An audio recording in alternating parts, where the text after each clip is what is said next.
Okay, next we want to talk about squeeze pages, and the squeeze page is going to be a major part of this entire process. This is where you set yourself apart from the other PPV marketers out there who are just going for the direct linking Google Cash type of marketing campaigns. By creating a squeeze page to gather the email addresses, this is going to be the most profitable method that you can think of to apply this CPV traffic with. And now, in this module, we're going to explain the important key elements that every squeeze page you create should have, so that you can get the most out of this traffic and get the highest squeeze conversions possible. The overall main purpose of the squeeze page, other than getting the email and the contact info of the browser, is to gain the trust of the visitor. Both user trust and the user email address can easily be obtained just if you just follow these 5 tactics, these 5 key points that we have here that you see here on the screen. Headline, bullets, key points, call to action, and a no spam reminder. We're going to go through each of these now and into a little bit more depth so that you know exactly how to compose your squeeze page, and then I'm going to show you a good example. So what is a great headline composed of? Well, number one, you should already have the headline templates from the previous modules. Definitely go with these, and by using these you'll be ahead of the curve because they've already been configured to convert very well.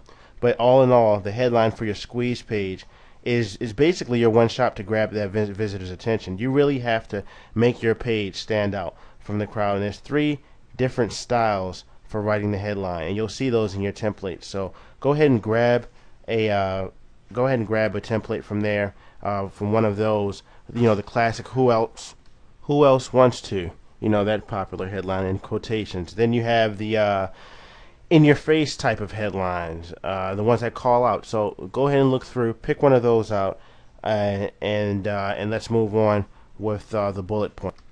Now, when setting up your bullet points, you really want to choose short and straight to the point reasons why the person should opt in.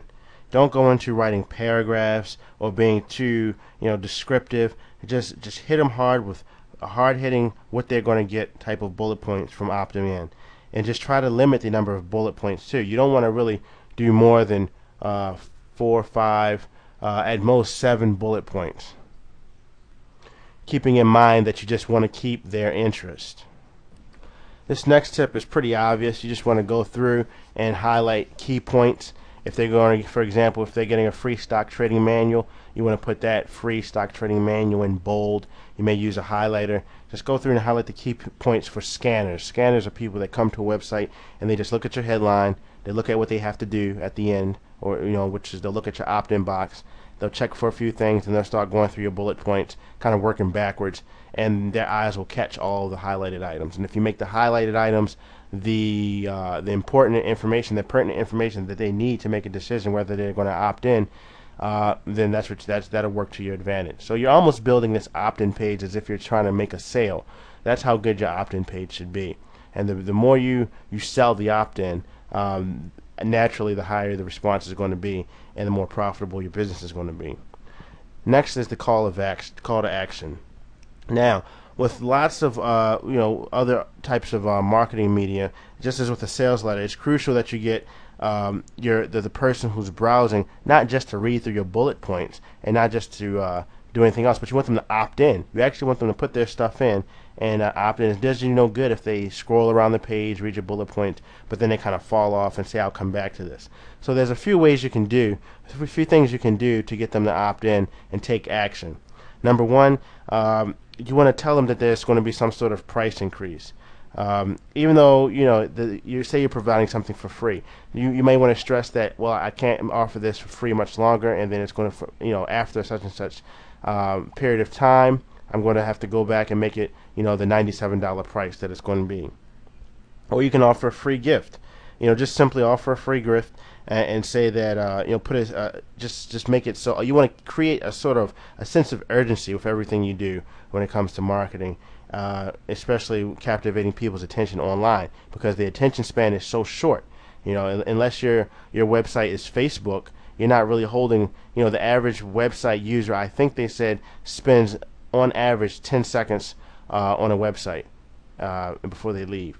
So that should tell you when they come to your squeeze page, you really got to get them in the mood, in the sense of project the sense of urgency so that they can take action.